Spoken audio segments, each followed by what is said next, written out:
April 14th, David kills Goliath. 1 Samuel chapter 17, verses 32 through 51a. Don't worry about this Philistine, David told Saul. I'll go fight him. Don't be ridiculous, Saul replied. There's no way you can fight this Philistine and possibly win. You're only a boy, and he's been a man of war since his youth. But David persisted. I've been taking care of my father's sheep and goats, he said. When a lion or bear comes to steal a lamb from the flock, I go after it with a club and rescue the lamb from its mouth. If the animal turns on me, I catch it by the jaw and club it to death. I have done this to both lions and bears, and I'll do it to this pagan Philistine too, for he has defied the armies of the living God. The Lord who rescued me from the claws of the lion and the bear will rescue me from this Philistine. Saul finally consented. All right, go ahead, he said, and may the Lord be with you. Then Saul gave David his own armor, a bronze helmet and a coat of mail. David put it on, strapped the sword over it, and took a step or two to see what it was like, for he had never worn such things before. I can't go in these, he protested to Saul. I'm not used to them. So David took them off again. He picked up 5 smooth stones from a stream and put them into his shepherd's bag.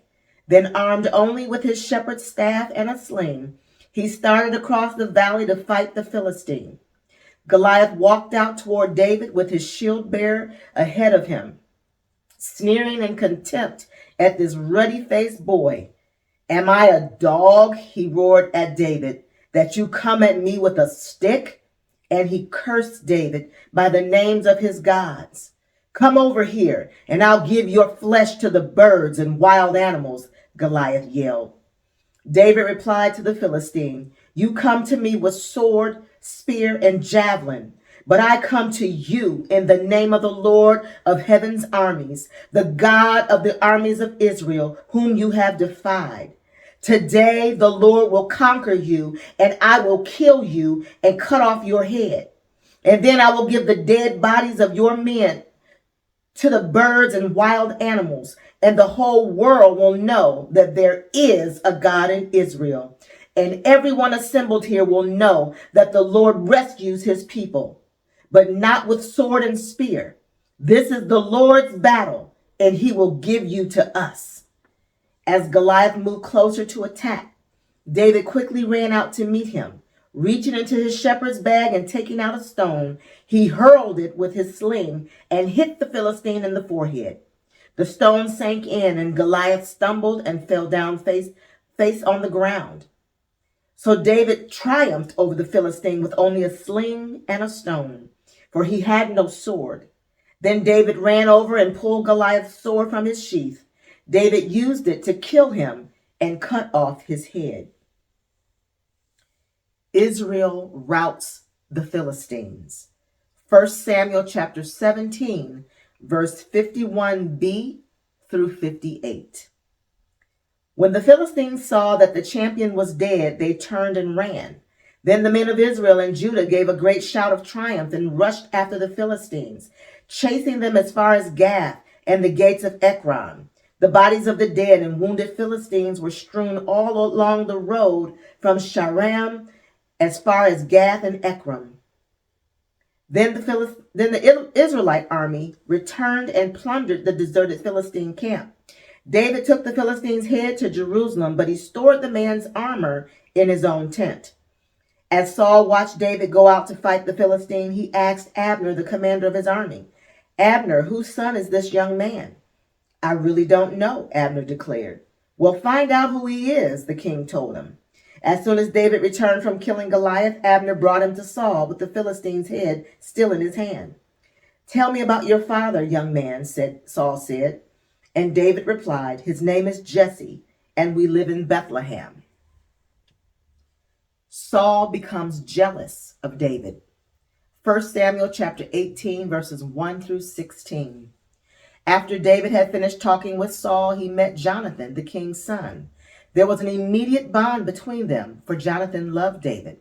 From that day on, Saul kept David with him and wouldn't let him return home.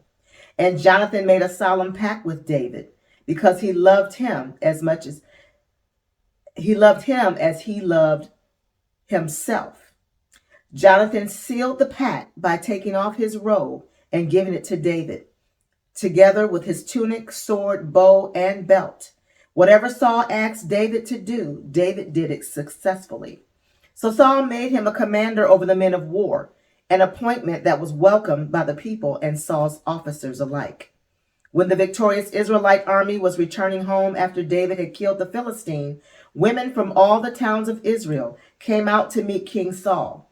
They sang and danced for joy with tambourines and cymbals. This was their song: Saul has killed his thousands, and David his 10,000s. This made Saul very angry. What's this? He said. They credit David with 10,000s and me with only thousands. Next, they'll be making him their king. So from that time on, Saul kept a jealous eye on David. The very next day, a tormenting spirit from God overwhelmed Saul, and he began to rave in his house like a madman. David was playing the harp, as he did each day. But Saul had a spear in his hand, and he suddenly hurled it at David, intending to pin him to the wall. But David escaped him twice. Saul was then afraid of David, for the Lord was with David and had turned away from Saul. Finally, Saul sent him away and appointed him commander over 1,000 men.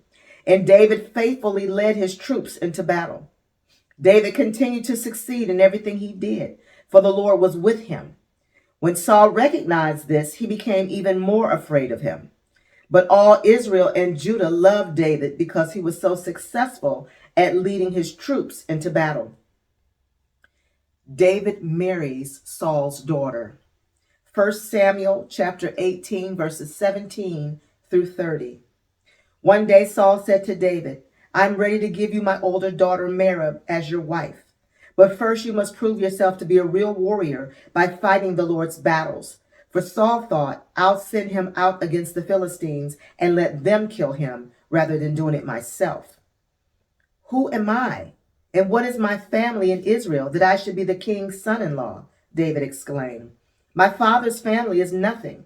So when the time came for Saul to give his daughter Merab in marriage to David, he gave her instead to Adriel, a man from Mahola.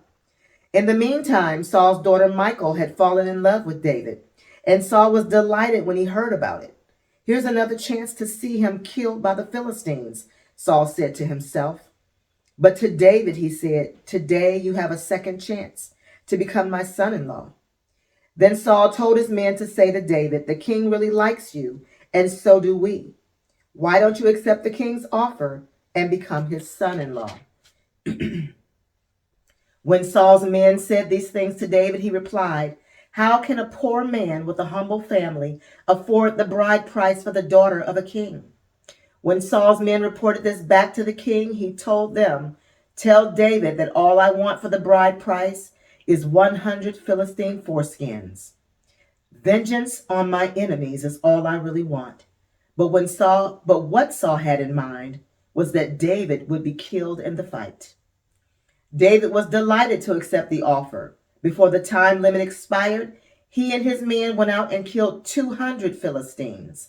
Then David fulfilled the king's requirement by presenting all their foreskins to him. So Saul gave his daughter Michal to David to be his wife. When Saul realized that the Lord was with David and how much his daughter Michal loved him, Saul became even more afraid of him, and he remained David's enemy for the rest of his life. Every time the commanders of the Philistines attacked, David was more successful against them than all the rest of Saul's officers. So David's name became very famous. Saul tries to kill David. 1 Samuel chapter 19, verses 1 through 10. Saul now urged his servants and his son Jonathan to assassinate David. But Jonathan, because of his strong affection for David, told him what his father was planning. "Tomorrow morning," he warned him, "you must find a hiding place out in the fields. I'll ask my father to go out there with me, and I'll talk to him about you. Then I'll tell you everything I can find out. The next morning, Jonathan spoke with his father about David, saying many good things about him. The king must not sin against his servant David, Jonathan said. He's never done anything to harm you. He's always helped you in any way he could. Have you forgotten about the time he risked his life to kill the Philistine giant and how the Lord brought a great victory to all Israel as a result? You were certainly happy about it then. Why should you murder an innocent man like David? There is no reason for it at all.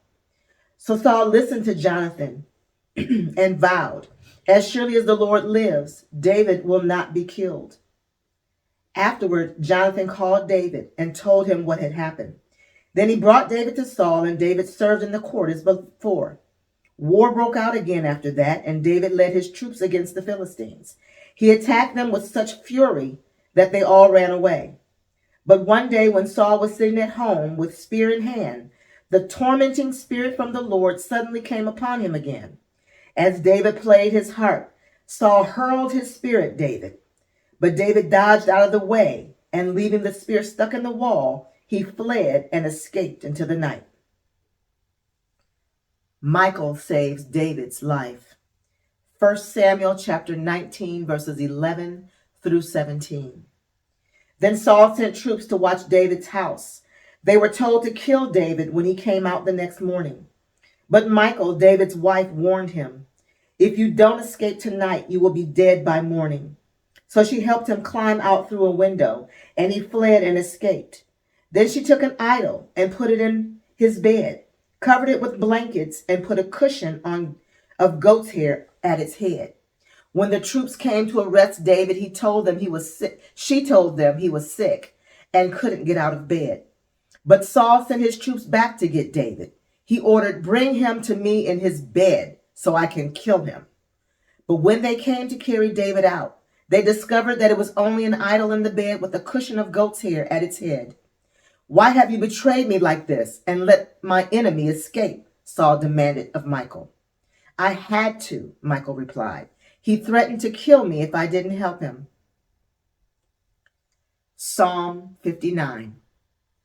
For the choir director, a psalm of David, regarding the time Saul sent soldiers to watch David's house in order to kill him, to be sung to the tune, "Do Not Destroy." Rescue me from my enemies, O God. Protect me from those who have come to destroy me. Rescue me from these criminals. Save me from these murderers. They have set an ambush for me.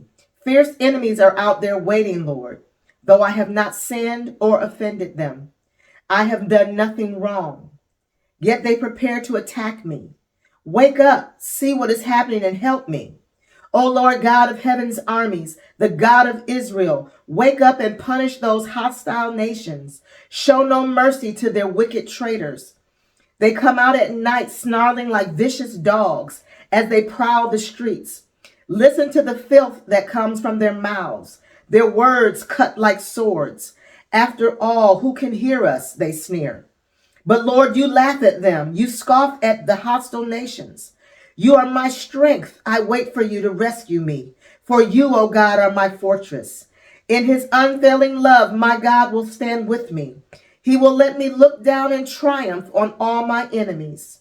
Don't kill them, for my people soon forget such lessons. Stagger them with your power and bring them to their knees, O Lord, our shield. Because of the sinful things they say, because of the evil that is on their lips, let them be captured by their pride, their curses, and their lies. Destroy them in your anger. Wipe them out completely. Then the whole world will know that God reigns in Israel. My enemies come out at night, snarling like vicious dogs. As they prowl the streets, they scavenge for food, but go to sleep unsatisfied. But as for me, I will sing about your power. Each morning I will sing with joy about your unfailing love, for you have been my refuge, a place of safety when I am in distress. O my strength, to you I sing praises, for you, O God, are my refuge, the God who shows me unfailing love. David escapes to Ramah. 1 Samuel chapter 19, verses 18 through 24. So David escaped and went to Ramah to see Samuel, and he told him all that Saul had done to him. Then Samuel took David with him to live at Naioth. When the report reached Saul that David was at Naioth in Ramah, he sent troops to capture him. But when they arrived and saw Samuel leading a group of prophets who were prophesying, the Spirit of God came upon Saul's men, and they also began to prophesy. When Saul heard what had happened, he sent other troops, but they too prophesied. The same thing happened a third time. Finally, Saul himself went to Ramah and arrived at the great well in Siku. Where are Samuel and David? He demanded. They are at Naioth in Ramah, someone told him. But on the way to Naioth in Ramah, the Spirit of God came even upon Saul, and he too began to prophesy all the way to Naioth. He tore off his clothes, and he lay naked on the ground all day and all night, prophesying in the presence of Samuel. The people who were watching exclaimed, "What? Is even Saul a prophet?" May the Lord add a blessing to the reading and to the hearing of his holy word.